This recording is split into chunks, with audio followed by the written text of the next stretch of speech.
প্ৰতিৰক্ষা মন্ত্ৰী ৰাজনাথ সিঙৰ মনোনয়ন দাখিল স্মৃতি ইৰাণীৰো। অধিক তীব্ৰতৰ হৈ উঠিল উত্তৰ প্ৰদেশৰ যুদ্ধ। একেদিনাই বিজেপিৰ 2 হাই প্ৰফাইল প্ৰাৰ্থীৰ মনোনয়ন দাখিল। সন্মানীয় লক্ষ্ণৌত মনোনয়ন দাখিল ৰাজনাথ সিঙৰ।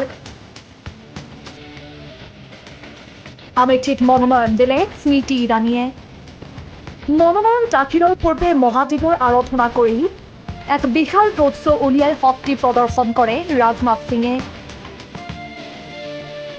ৰোড শ্ব'ত ৰাজনাথ সিঙক সংগ দিয়ে উত্তৰ প্ৰদেশৰ মুখ্যমন্ত্ৰী যোগী আদিত্যনাথ আৰু উত্তৰাখণ্ডৰ মুখ্যমন্ত্ৰী পুষ্কৰ ধামীয়ে।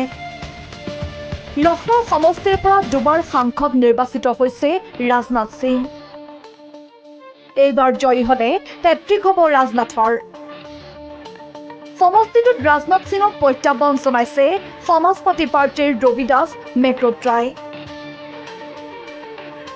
ইপিনে আমেথিত বিশাল ৰোড শ্ব'ৰে শক্তি প্ৰদৰ্শন কৰি মনোনয়ন দাখিল কৰে স্মৃতি ইৰাণীয়ে।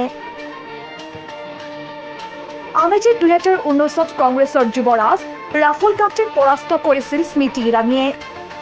এইবাৰ আমেথিৰ ভোটযুদ্ধই দৃষ্টি কাঢ়িছে দেশবাসীৰ। নেশ্যনেল ডেস্ক প্ৰথম খবৰ।